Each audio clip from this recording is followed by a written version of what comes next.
자, 그럼 이제 본격적으로 소개하는 그 개별 기업들에 대해서 한번 이렇게 분석을 한번 들어가 보죠. 먼저 뭐 요새 가장 유명하고 핫한 기업 중에 하나죠. 아마존. 네. 아마존 정말 뭐 예전에는 계속 적자만 보는 회사라고 우리가 알고 있었는데 뭐 이제는 시가총액 1, 2위를 다툴 정도로 그렇게 성장을 했단 말이죠. 아마존이라는 회사가 가지고 있는 장점은 뭐가 있나요? 예. 아마존을 설명하는 데 있어서 빠져서는 안 되는 기업이 있죠. 그게 바로 한국의 쿠팡입니다. 이제 보통 그 아마존을 설명할 때 저희가 아마존을 실제로 사용해 본 분들이 많지가 않아서 좀 막연한 부분이 있거든요. 하지만 한국에서 쿠팡은 많이 사용을 하시잖아요. 그래서 아마존은 쿠팡과 아마존과 중국의 알리바바까지 이렇게 세 개를 연결해서 설명드리는 게 좀 더 이해하시기가 좀 편하시거든요. 그래서 어떤 데이터의 정확한 수치보다 한국의 경우는 통계치가 되게 정확해요. 그래서 한국은 아주 정확하게 그 2019년 기준으로 그 온라인 쇼핑 그 전체 거래액이 135조 원입니다. 통계청이 딱 들어가면 딱 나오거든요. 135조 원 딱 나와요. 그런데 그럼 미국의 온라인 쇼핑 규모는 얼마일까? 중국의 온라인 쇼핑 규모는 얼마일까? 이것들이 데이터가 조사하는 데마다 약간씩 좀 다르거든요. 근데 대략적으로 봤을 때 미국이 거의 뭐 800조에서 뭐 800조에서 1000조 정도 얘기를 하고 중국이 뭐 한 1500조에서 1800조 정도 요 정도 규모라고 좀 생각하시면 되거든요. 네. 근데 점유율로 봤을 때 한국의 쿠팡이 2019년 기준으로 대략 한 13%에서 15% 내외예요. 그리고 아마존은 45%에서 50% 내거든요. 점유율이. 네. 그리고 중국의 알리바바는 60% 내외의 점유율을 가지고 있어요.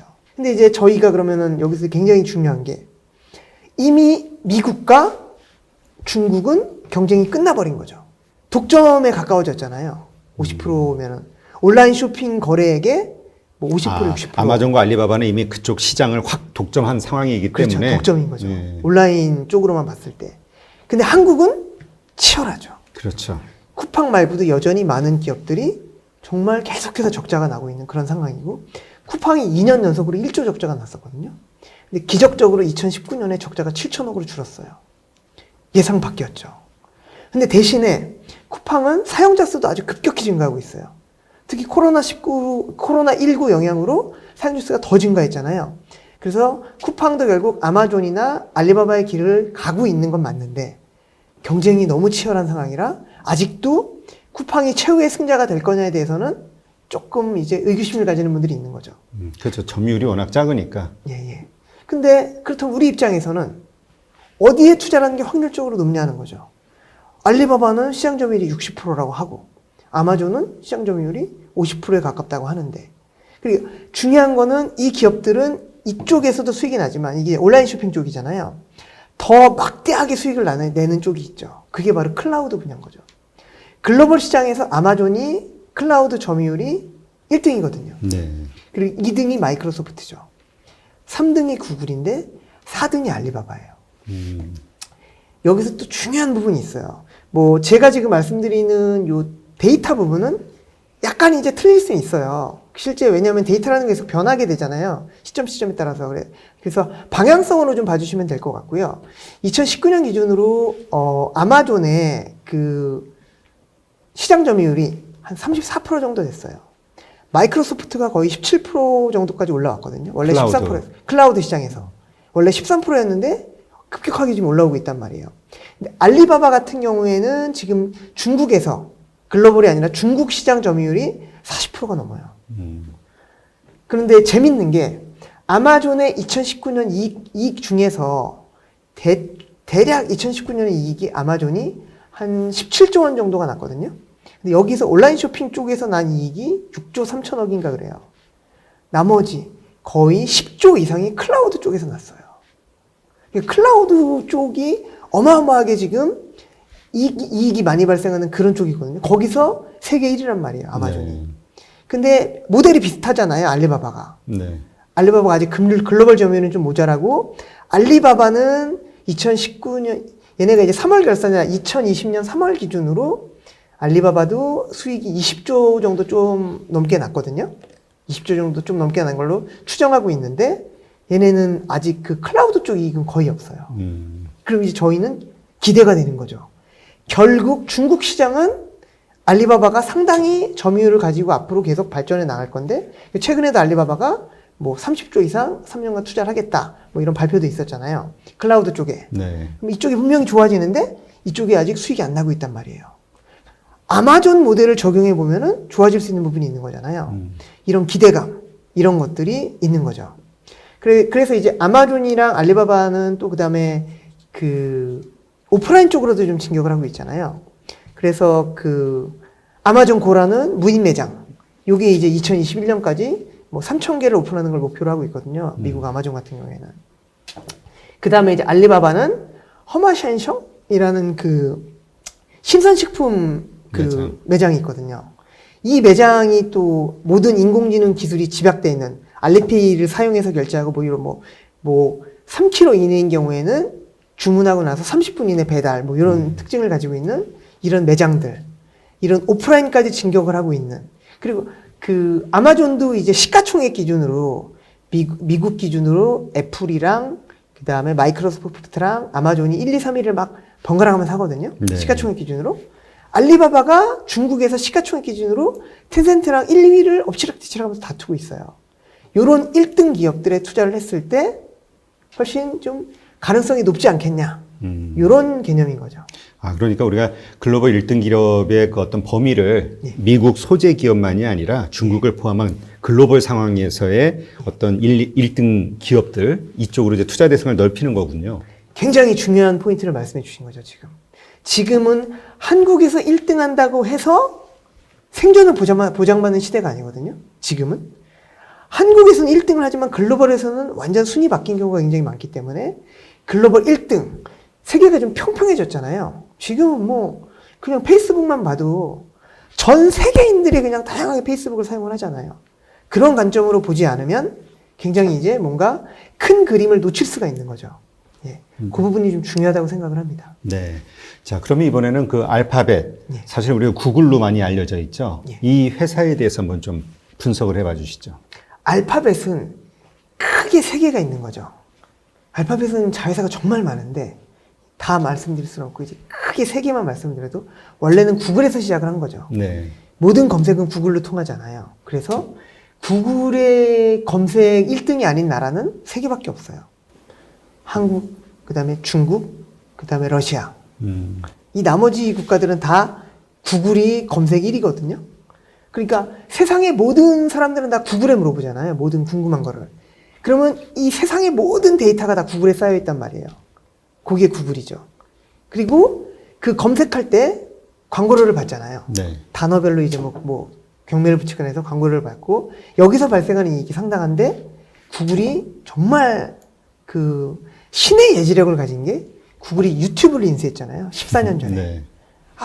그 당시에는 그 통신 환경이 그렇게 좋지 않았단 말이에요. 그렇기 때문에 유튜브가 그렇게 잘 작동할 때가 아니었죠. 그때 선견지명을 가지고 프리미엄까지 탁 줘서 인수를 했단 말이에요. 지금 구글에서 그리고 나서 이제 구글이 사업을 확장을 하다 보니까 A에서 Z까지 모든 사업을 하겠다는 그런 지주회사의 개념으로 알파벳이라는 지주회사를 만들고 그 밑에 들어간 거죠. 그래서 구글이 있고 그 다음에 유튜브가 있고 그 다음에 또 이제 무인 그 자율주행차 뭐 이런 것들이 있는데 그리고 이제 제가 지금 구글 말씀드렸는데 또 유튜브 지금 저희가 하고 있는 게 이게 유튜브잖아요. 네. 유튜브의 전 세계 사용자 수가 20억 명이란 말이에요. 말이 20억 명이지. 아까도 말씀드렸지만 엄청난 거죠. 세계 인구수가 77억 명이에요. 중국 인구수가 14억 명인데 20억 명이 쓴단 말이에요. 그리고 유튜브 보면 뭐 광고 나오잖아요. 또 광고 보기 싫으면 유튜브 프리미엄 가입해야 되고 여기서 이제 또 돈을 벌게 되는 거죠. 이런 것들이 지금 그 알파벳의 현재라고 한다면 알파벳의 미래가 있죠. 알파벳의 미래. 그게 바로 자율주행차. 예. 그 자율주행차가 지금 아직은 확산이 안 되고 있는데 앞으로 미래에는 자율주행차가 확산될 가능성이 높고 그랬을 때 자율주행차에도 인공지능 기술이 많이 들어가잖아요. 그 인공지능 기술이 집약된 그 가장 기술력이 좋다고 하는 그 알파벳 자율주행차 이름이 미래 비즈니스가 바로 웨이모죠. 자율주행차. 예. 이 웨이모가 평가받기로 현존하는 자율주행차 기술 중에 가장 기술력이 뛰어나다는 평가를 받거든요. 그래서 웨이모 CEO가 이런 말을 한 적이 있어요. 자동차 회사는 자동차를 만들고 우리 웨이모는 운전기사를 만든다. 이런 말을 한 적이 있거든요. 결국은 이 자율주행차가 10년 뒤, 20년 뒤에는 전 세계 거리를 활보하게 될 겁니다. 그때가 되면 앞에서 우려했듯이 모든 운전기사들이 직업을 잃게 될 수가 있는 거죠. 이런 세 가지의 강력한 비즈니스를 다 가지고 있는 데가 이제 알파벳이죠.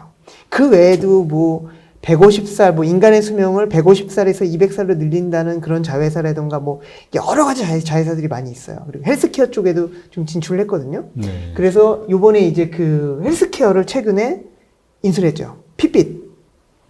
핏빛이라고 여기 손목 그 스마트워치 1위가 이제 애플워치잖아요. 네, 그렇죠. 2위가 이제 삼성이랑 핏빛이 좀 다투고 있는 그런 상황인데 핏빛을 이번에 알파벳이 인수를 했어요. 그래서 헬스케어 쪽으로도 진입을 하겠다는 강력한 지금 그 의지를 가지고 있는 거죠. 네. 요게 알파벳입니다. 그러면 이제 이 알파벳 주식을 사면은 이 안에 모든 그 구글과 유튜브와 이 모든 거를 다 그 매출이 포함된 그렇죠. 예, 모 회사라고 예, 보면 되는 거죠. 예, 그렇습니다.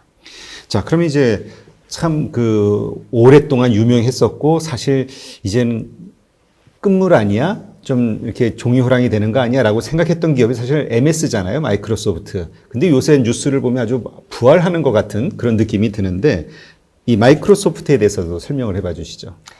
마이크로소프트는 사실은 돈을 참 편하게 버는 기업이죠.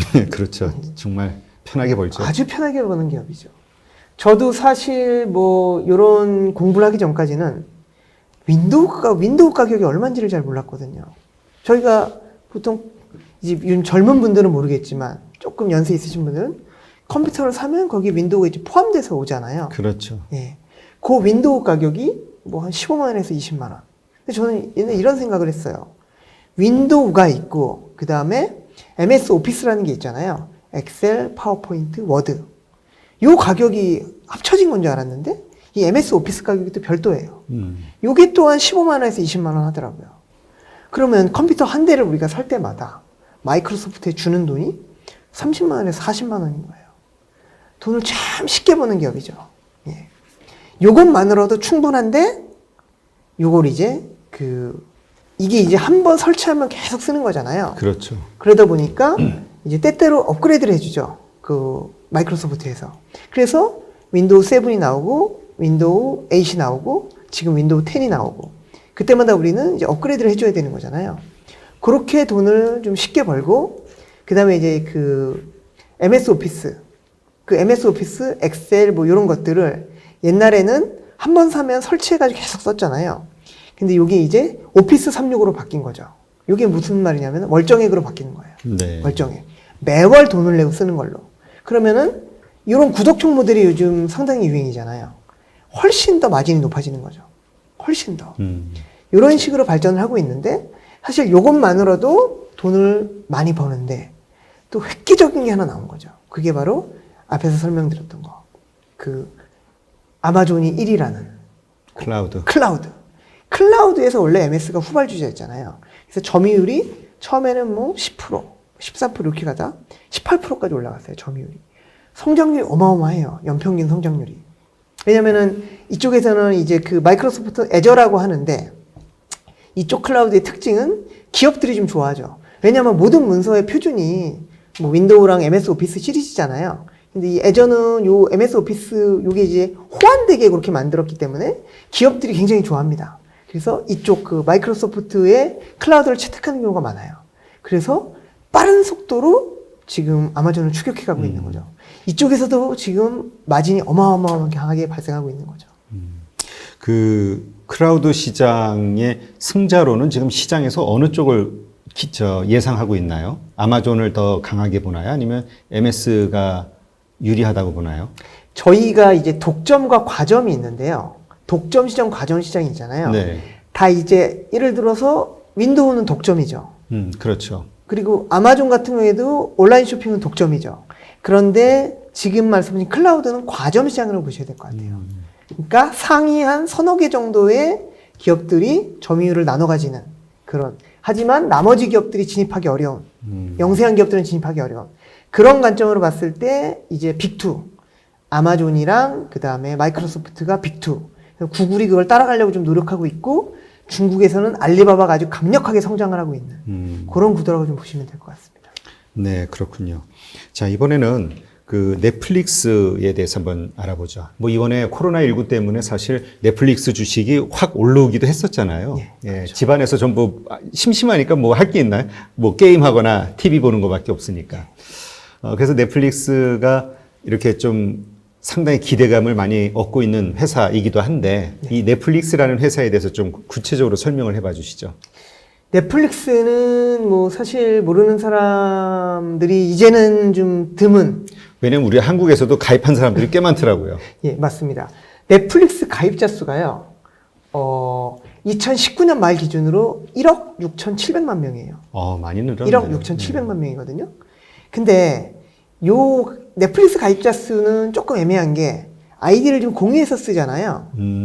가족끼리 공유하기도 가족끼리 하고. 공유라고 해서 실제 사용자 수는 여기에 곱하기 한 2.5 정도는 해줘야 될 것 같아요.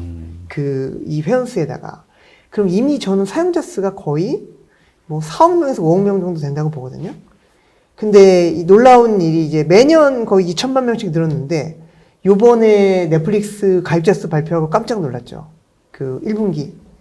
거의 1,700만 명인가가 늘었어요. 1분기에만. 예. 그래서 결국은 뭐 넷플릭스에 제가 가장 넷플릭스 좋아하는 이유는 제가 이제 한국 IPTV를 보잖아요. 네. 요즘에 영화가 한 편 나오면 그게 처음에 탁 나오면 11,000원이잖아요. 넷플릭스가 그 2명의 아이디 돌렸을 때 12,000원이거든요. 한 달에. 한 달에. 근데 영화 한 편이 12,000원이에요. 그러니까 이 가격 차이가 너무 나는 거죠. 그리고 이제 나눠 쓴다고 계산하면 3명이 쓴다고 생각하면 한 4,000원 꼴이잖아요. 네. 그러다 보니까 가격적으로 너무 메리트가 있는 거예요. 예. 그런 부분이 있어서 급속도로 이제 좀 성장을 하고 있는데 넷플릭스가 사실 작년에 굉장히 힘들었죠. 그렇죠. 왜냐면은 그 막강한 콘텐츠를 가지고 있는 뭐 마블 시리즈라던가 뭐 그냥 뭐 엄청난 그 디즈니가 드디어 이쪽 시장에 진출을 하기로 했잖아요. 네. 디즈니 플러스. 이게 질세라 애플 TV 플러스까지 진출한다 그러면서 이제 그러면은 과연 넷플릭스가 버텨내겠냐. 그렇지. 장점이라고는 먼저 회원 모집 마케팅 한 거밖에 없는데. 예. 그래서 상당히 우려감이 있었는데 이렇게 좀 보셔야 될 것 같아요. 아까도 제가 말씀드린 게 하나 있잖아요. 독점이 가장 편안해요. 독점이. 예를 들어 SNS, 페이스북, 인스타그램 거의 독점이잖아요. 뭐 그다음에 한국의 카카오톡. 이거 메신저 앱은 독점이잖아요. 예. 독점이 가장 확실하긴 한데 과점까지는 괜찮거든요. 아까 클라우드도 제가 과점이라고 말씀을 드렸잖아요. 한국의 IPTV도 독점은 아니죠. KT 있죠. SK 브로드밴드 있죠. 그 다음에 LG U 플러스 있잖아요. 근데 과점을 하면은 마진폭이 그렇게 많이 줄진 않거든요. 마찬가지입니다. 넷플릭스도 독점은 안 되겠지만 넷플릭스가 가장 먼저 시작을 했잖아요. 그리고 넷플릭스의 경쟁사라고 해봐야 디즈니 플러스, 그 다음에 뭐 아마존도 물론 있죠. 아마존 프라임의 아마존 비디오 뭐 이런 것들이 있긴 한데 그래봐야 애플 TV까지 넣어줘도 한 5개 정도란 말이에요. 네. 글로벌에서. 과점이거든요. 근데 가장 먼저 글로벌에 진출한 거는 결국 넷플릭스잖아요. 그렇기 때문에 저는 넷플릭스가 그렇게 막 2019년에 넷플릭스에서 주가가 많이 빠졌었어요. 근데 지금 코로나19 때문에 또 반전이 일어났죠. 디즈니 플러스가 오픈하고 5개월 만에 가입자 수가 5천만 명이 됐어요. 이거는 애널리스트 중에 5천만 명을 5개월 만에 돌파할 거라고 예상한 사람 한 명도 없었어요. 제가 알기로 한 명도 없거든요. 돌파했단 말이에요. 근데 악재가 생겼죠. 디즈니 수익의 원천 중 하나인 디즈니랜드가 매출이 팍 떨어졌잖아요. 저 사람들 모이면 안 되니까. 예. 그러면서 디즈니가 계속해서 추가 투자를 할 여력이 있을까? 또 이런 의구심이 생기는 거예요. 그래서 약간 또 주춤하는 거죠. 그 넷플릭스가 요즘에 또 좀 다시 기세가 좀 좋잖아요. 그러니까 그런 구도라고 봐서 그래서 결론적으로는 과점 시장까지는 수익을 낼 수 있기 때문에 넷플릭스에 대해서 그렇게 부정적으로 볼 필요가 없고 넷플릭스가 제일 먼저 시작했기 때문에 플랫폼 기업은 제일 먼저 시작한 기업이 유리할 수가 있다. 이런 부분을 감안하시면 좋을 것 같습니다. 네, 알겠습니다.